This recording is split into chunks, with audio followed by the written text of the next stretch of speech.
Hello, everybody, and welcome back to the 4th edition of the Playbook. I'm Colin Cimino, joined alongside my partner, Aiden Schoeff, and we are back here in the studio with head coach Sam Styler.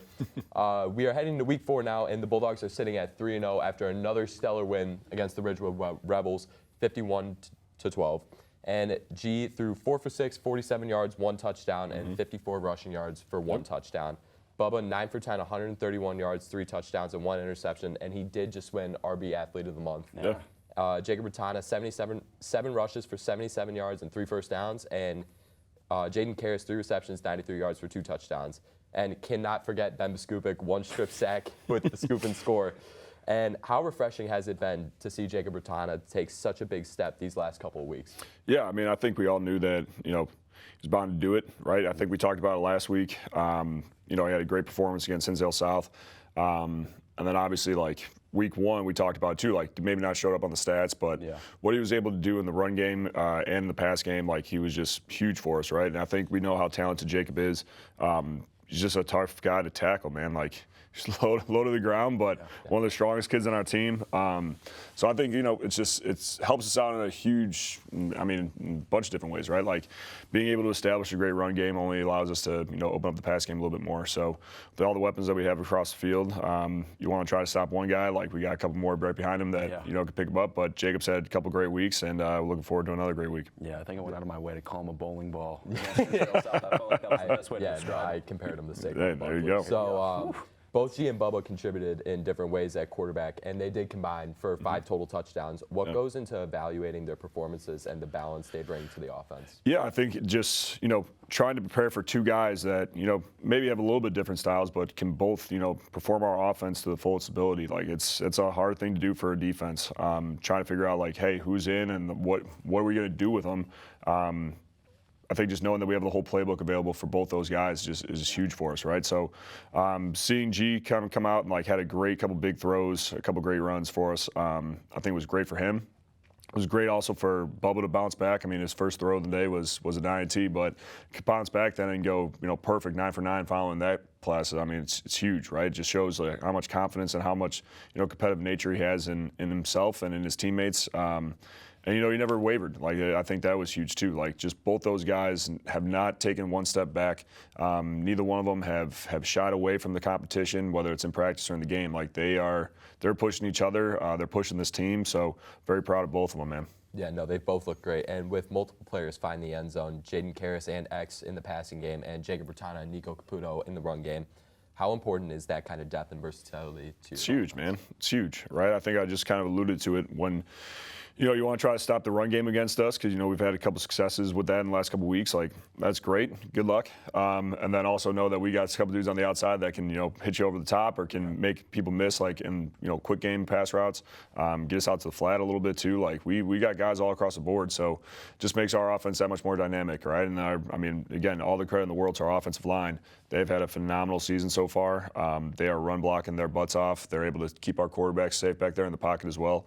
So, without those guys doing their jobs up front, our skill guys, whether in the backfield or on the outside, can't do theirs. So I think, just having the amount of weapons that we do across the board just makes us a very dynamic offense. And I think it's a very tough team to game plan against. So, more credit to the offense, more credit to the offensive staff. They're doing a heck of a job. Yeah, and we've talked a lot about the offense today, but your defense has been playing stellar these last couple weeks. 100%. And one moment that stood out to us was Ben Biskupic's strip sack and return for a touchdown. Is that because he's a basketball player? No, not at all. Yeah, barking at us to get on the show. Yeah. Airtime, so we're going to give it to him. Shout out, Ben. Yeah, I think he does, man. How do you view the impact of plays like that on the overall momentum of the game?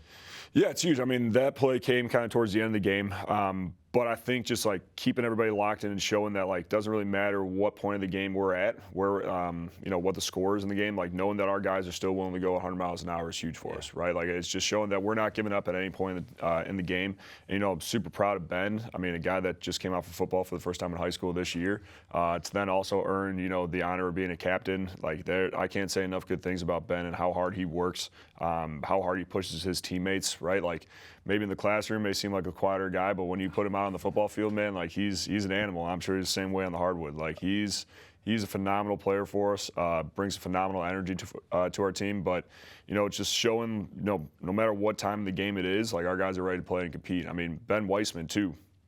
came in towards the end and was able to block a PAT when it seemed like, hey, the game's already in hand. But he's not giving up. He's trying to make a play too. We're there at the end of the game, and it just shows the kind of mentality that these guys are bringing right now. Yeah, that's great to hear. And we're going to head to a word from our sponsors, and when we come back, Aiden's going to go over into the upcoming homecoming game. We'll be right back.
All right, welcome back to the Playbook here with Coach Styler. We're going to move into our second segment here, looking ahead at this Friday's homecoming game. Huge game. Yep. Definitely a different atmosphere. Signs are being made. It's like no other. But heading into week 4 now, we're a month into the season. How do injuries and fatigue start to play a role in how you handle things? Yeah, I think that's something that we, talk a lot about throughout the offseason and in the summer. I mean, our guys probably hated it, the amount of conditioning that we did, and I mean, just the way that we attack now our offseason stuff. We lift extremely hard. We lift all summer, and all that is in an effort to try to keep our guys as healthy as possible. I think right now we're in a pretty good spot. Yeah, we've had a couple injuries throughout, but overall the team health, we're in a pretty good shape, and I think it's it's going to show too as we keep going up against some of these opponents. I think it showed in the first couple weeks, right? Like if you saw kind of how we were able to stay on top of it, how we were able to stay disciplined, all that goes back to our conditioning and to our off-season program that we're very blessed to have. Blessed to have some great coaches that run that for us. Yeah. So yeah, it's always a concern. As wear and tear of the season naturally going to incur, but we got to make sure that we stay on top of it. We have a great training staff that keeps our guys healthy. So nothing but great things to say about our supporting staff that keep our guys on the field. Yeah, the Bulldogs have Elgin this week. They are 2-1 with wins over Fenton, a 2014 ball game, and Grayslake North 40-26. Their only loss came against West Aurora last week, which was a pretty crushing one at 49-16. Pretty big differential there. But how does Elgin themselves sort of stack up to other opponents so far this year? Yeah, they are. I think they're going to be one of the fastest teams that we're going to see all year. Yeah. They got some athletes that can fly around the field. If you look at some of their big plays that they make, right, they can get the edge and they can out-sprint their guys. Some of the big plays too in the passing game, they like to chuck it up there and think that their guys are going to be able to chase it down. So we got to make sure that we try to contain their speed as much as possible. We got to be able to stay over the top on defense.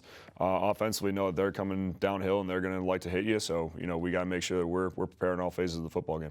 Absolutely. We're going to get more to that when we do our player profiles. They do have some explosive guys. Yes, they do. But, back to you guys. How has the vibe and mood been at practice this week? Obviously, it's homecoming week, so maybe the vibes are different, but I'm curious for you as the head coach. What are you seeing? What are you feeling from those guys? I think it's a mentality of staying locked in, right? Like we understand that, homecoming's coming up, and it's a great honor to have everybody come back. And I think there's a lot of buzz around the school, around the community. A lot of alumni have already reached out that they're looking forward to coming back and seeing the Bulldogs play. We love that, right? Like we've realized that Friday nights, that's for the football game, but we know that's for a lot of other people too to come back and see what we're about. So it's just staying focused. It's going back to what I said. I think like week 1, right? It's going 1-0 every week. So we don't care, what the outside noise is. We're focused on what it is that we got to do. And last night we had a phenomenal practice. Our team was extremely locked in, and we're looking forward to a great Thursday practice today, and hopefully go out there tomorrow and show what we can do. Yeah, a lot of alumni hoping to come back. I know I got word yesterday that RBTV legend Liam Cohen might be coming back to campus here on Friday. We'll see. We'll see. Don't want to get ahead of that, but we can hope. But for the player profiles on Elgin, they have 2 running backs that really stood out to me for a multitude of reasons. But Anthony Foster and Lamarin Powell both have played all 3 games this year. Foster has 32 carries for over 250 yards, 3 touchdowns, and a receiving touchdown. But Powell, 21 carries, 293 yards, 3 touchdowns. 2 games with 100+ yards, and that averages out to 14 yards a carry. So almost a first down and a half every time that man touches the football in the backfield. But how much faith do you have in your defensive line to hold these 2 guys to sort of a reasonable amount of yardage? All the faith in the world, man. I mean, our defensive line has been great so far for us. I think they had one of their better games last week against Ridgewood. We got some tough physical dudes up front. We got a great linebacking core as well. And then, our secondary's flying around the field just as much as everybody else, right? So all the faith in the world in Coach Griffin, our defensive coordinator, all the faith in the world in this defensive unit. They've done a phenomenal job. I think, we went back and looked. Currently, we got the second least amount of points given up out of anyone in the Upstate 8. I think we've scored the most points out of anybody in the Upstate 8 so far through 3 weeks. So, both units are really cooking, and, it's going to take a team effort to win Friday night. But we just got to make sure, defensive line keeps these guys contained, try to keep these guys from getting outside a little bit.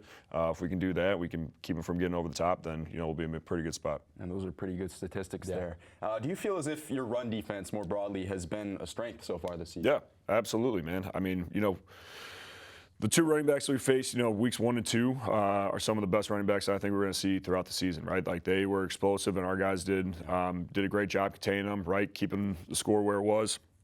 And, our guys are downhill players, right? Like, we love the idea of having our linebackers and our D-line really trying to reestablish the line of scrimmage, our linebackers coming down and filling those gaps as well as they possibly can. And then we're seeing it, too, from our safety positions. Like, if you watch Ren and Oscar come downhill and fill those alleys, right, it's an impressive thing to do.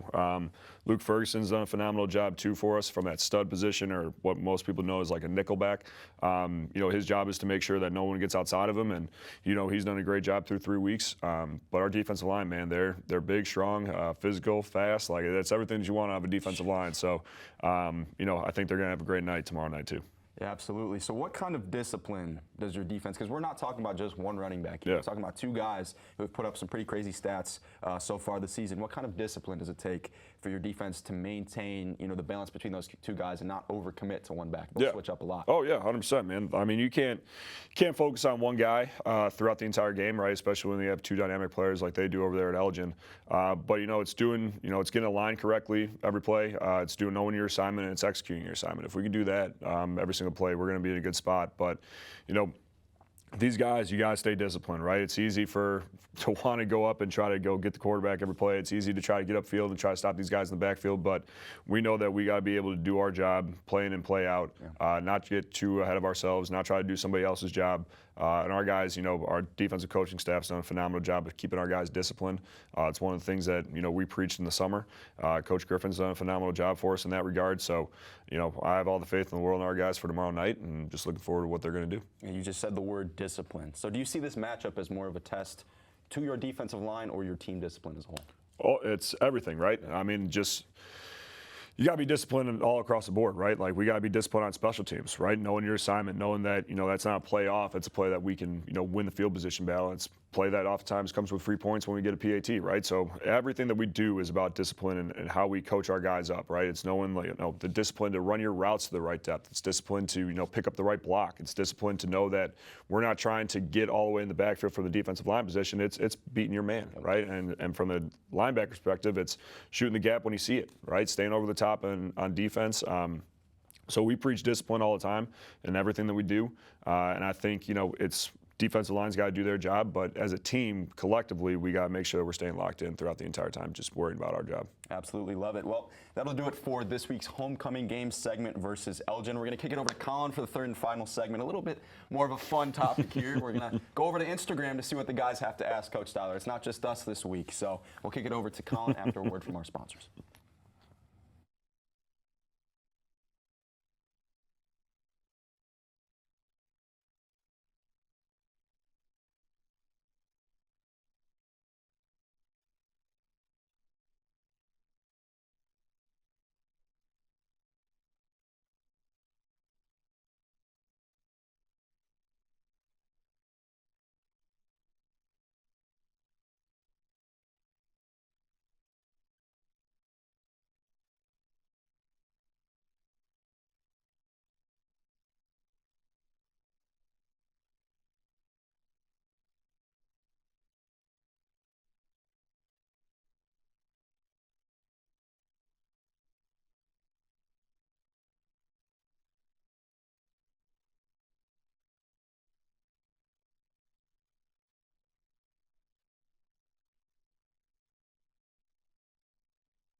Hello and welcome back to the third and final segment of the fourth edition of the Playbook. Now, Coach Styler, we're going to do a little Q&A from Instagram. We're usually the ones asking you the questions, but yesterday we took things to our RB Football Instagram story, and we had RB Football fans ask what is on their minds. And it was not just RB Football fans asking the questions.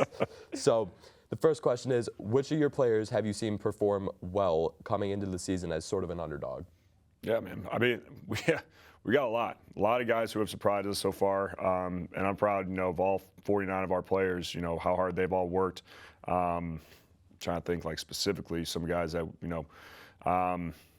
Delancey Caffrey, I think, is one of them, right? I think he also asked that question, didn't he? I don't know. We're going to keep it anonymous here. No, but I mean, in all seriousness, man, Lance has done a phenomenal job for us. Like, you want to talk about a guy who's an ultimate teammate, a guy who cheers his brothers on like no other, who's just there to support the team, knows his role well. But every day, it doesn't matter where we're asking him to fill in, like he's willing and able to do so. He's gotten much better throughout this summer and throughout the first couple seasons. So we're extremely proud of him. Oh, he's been acting. Joey Zimmerman is another one who's done a phenomenal job, right? First-time player in our program, but has made a ton of plays for us in practice and is finding his way to get on the field. Like, I'm extremely proud of Joey, the way he's worked, the way he attacks the day, how great of a teammate he is as well. I mean, the list can keep going on and on and on, man. Like, there's every guy that we ask to fill in. Like, we're not sitting there waiting for guys to come out there and jump on scout team. We're not waiting for guys to get out there, and just everyone wants success for this team, and that's what's important. So yeah, I may think those two guys off the top of my head, but I mean, you look across the board, and we're blessed with 49 great guys that just want this team to succeed. Yeah, absolutely. Those are two great glue guys. I would say that. Oh, yeah. Having those type of guys is always great. Yep. Sure. And the second question is, what is the team's greatest strength that is winning you guys games right now? I think it's the camaraderie of our team, right? Like, I think we look back on years past, and like all sports and like all teams, sometimes there's cliques that form, and there's different sides of the ball that are fighting over this, or different sides of the ball that are doing that. But what I've seen out of this group in particular is like just how willing our group is to see the team succeed, and I think that's what's most important on the football team. On the football field, I talk about all the time about how football is the greatest team sport in the world. And I think this year's group is exemplifying that, and we're seeing it pay off, right? Like, just how hard they worked, how hard they support each other is something special, man. And I'm so proud of this group. Hope to keep this good thing rolling. Yeah, absolutely. And for the third and final question, we have a special request from the Warren Mason. He asked, Coach, what's for team dinner? I don't know.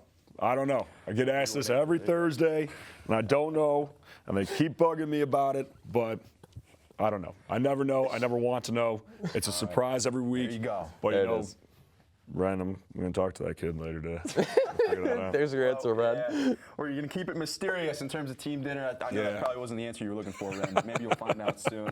That'll do it here from the home studio at RBTV. That was the fourth edition of the Playbook. Coach, thank you as always. Homecoming weekend, guys. Have fun. Stay safe. Make sure to pop out to the football game tomorrow night against Elgin. Should be a fun one. That'll do it here from the home studio at RBTV. I'm Aiden Schoeff. Colin Cimino joins here. Thank you guys so much, and have a good weekend.